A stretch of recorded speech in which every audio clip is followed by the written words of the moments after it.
Bonjour à tous, chers camarades, tous ceux qui me suivent à travers le monde entier.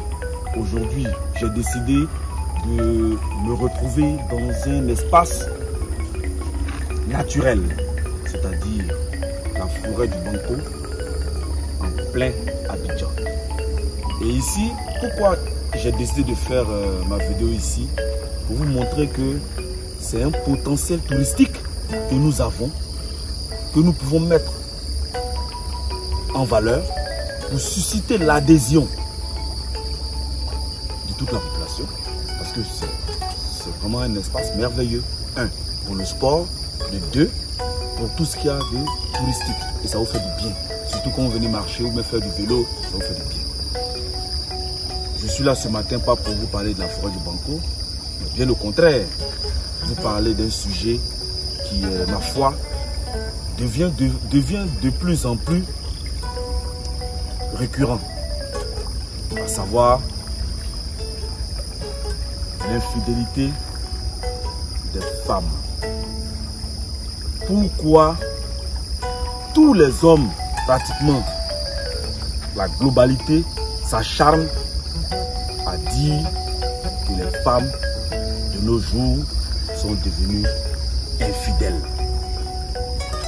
Mais bien avant, je vais vous montrer un peu les poissons du lac. Pourquoi je suis derrière un lac, vous allez comprendre. Regardez, regardez comment, regardez un peu. Regardez, regardez, regardez, regardez. Oh, la marée est haute, donc vous ne le voyez pas bien. Regardez, regardez. Vous voyez, vous avez une multitude de poissons silures comme ça, avec des tailles énormes qui sont vraiment beaux à voir. Revenons à notre sujet. La thématique ici que je veux développer, c'est si nous les hommes, nous disons que les femmes sont devenues infidèles, mais cherchons à connaître le mobile. Une femme ne se lève pas d'elle-même pour devenir infidèle, bien que toutes les femmes ne soient pas infidèles. Malgré ce qui se passe, elles ne soient pas infidèles. Je ne suis pas ici pour être l'avocat défenseur des femmes. Je suis ici pour dire ce qui est la réalité des faits, parce que moi, je suis homme en tant qu'homme. Et une fois en passant, il y a une femme comme ça qui me pose la question: mais pourquoi vous les hommes, vous êtes si infidèles? Je dis vous les hommes, il y a beaucoup d'hommes. C'est les blancs, les noirs, les rouges, c'est de qui tu parles. Oui, donc la question, elle est un peu relative. Mais qu'est-ce qui pourrait, quels sont les éléments qui pourraient rendre une femme infidèle? Premièrement, une femme qui manque d'amour, c'est-à-dire qui a été mariée sans son gré, qui ne ressent rien pour l'homme, qui vraiment est là parce que on l'y a obligé à être là. Ça, c'est une atteinte à sa dignité physique et morale. Donc, elle ne peut pas. Et du jour au lendemain, c'est pas que c'est ce qui est forcément le problème, mais ça peut contribuer. Et je suis là pour vous dire ce qui peut contribuer et non ce qui est forcément. Deuxièmement, nous les hommes en général, on est égoïstes. Nous les hommes en général, on est égoïstes. Nous ne pensons qu'à nous seuls.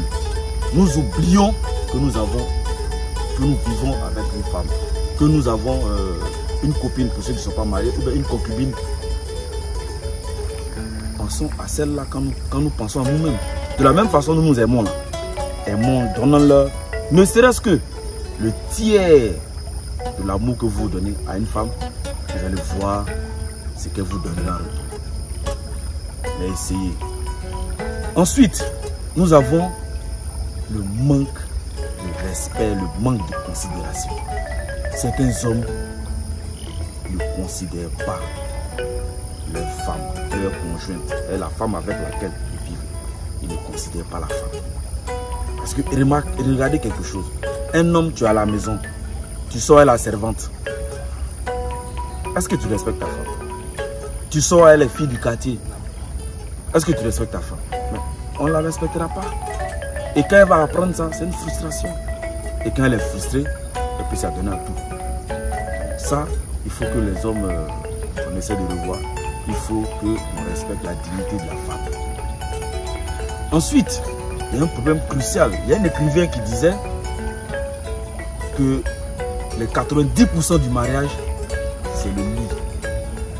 Et il n'a pas menti. Une femme qui ne se sent pas, qui ne sent pas qu'on prend ses désirs en considération dans un foyer, elle est frustrée. L'homme ne pense qu'à lui. C'est en cela que je parle aussi d'égoïsme. L'homme ne pense qu'à lui. Dès que lui, il a fini pour lui, bon, ok, c'est bon. Mais et la femme, as-tu pensé à elle? Elle a été heureuse. Tu lui as posé la question. Qu'est-ce qu'elle aime? C'est ta femme. Qu'est-ce qu'elle aime? Qu'est-ce qu'elle veut que tu lui fasses?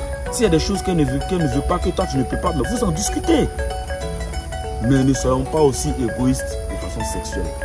Ne pensons pas que c'est nous seuls qui avons le droit d'aller et puis après c'est fini quoi. Vous comprenez?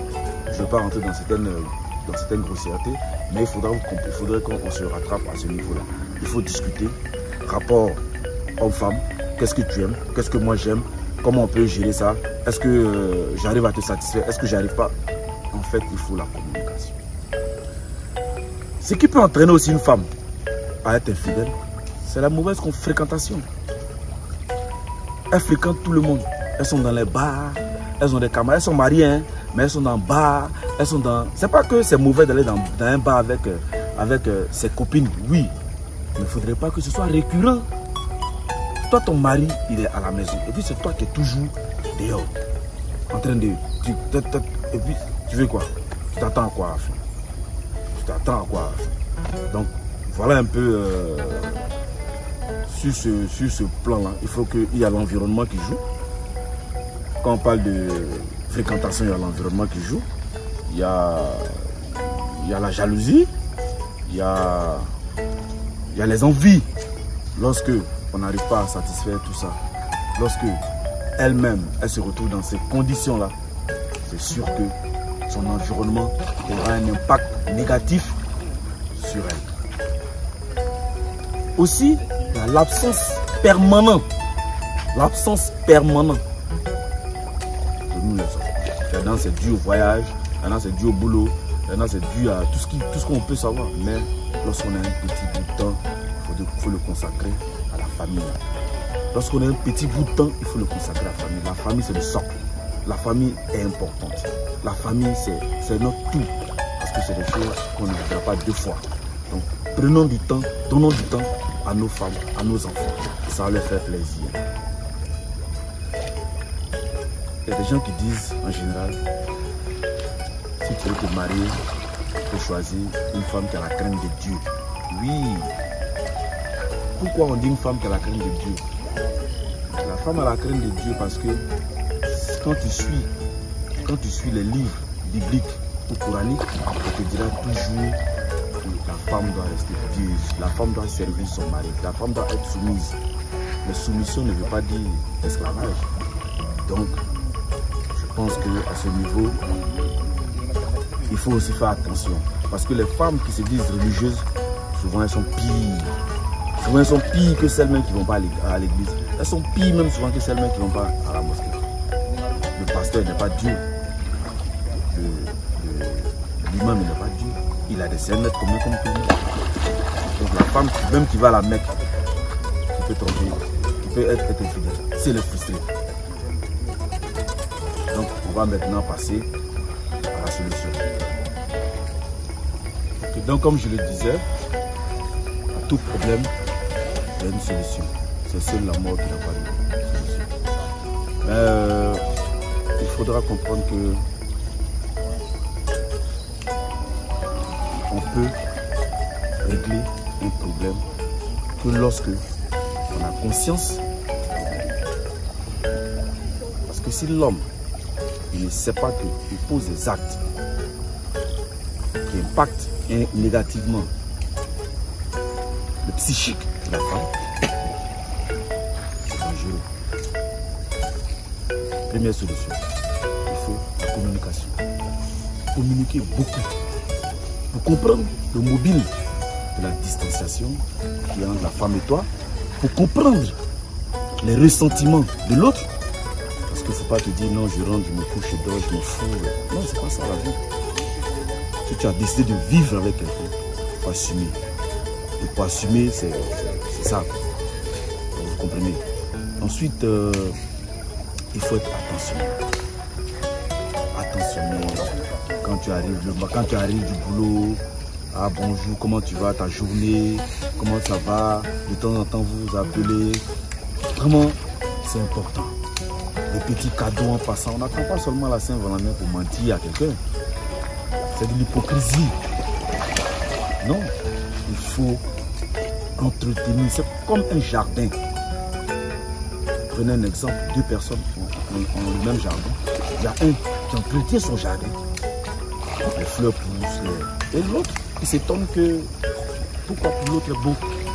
C'est parce qu'il a entretenu. Il a arrosé, il a taillé les fleurs, il a mis des fleurs vraiment pour embellir son jardin.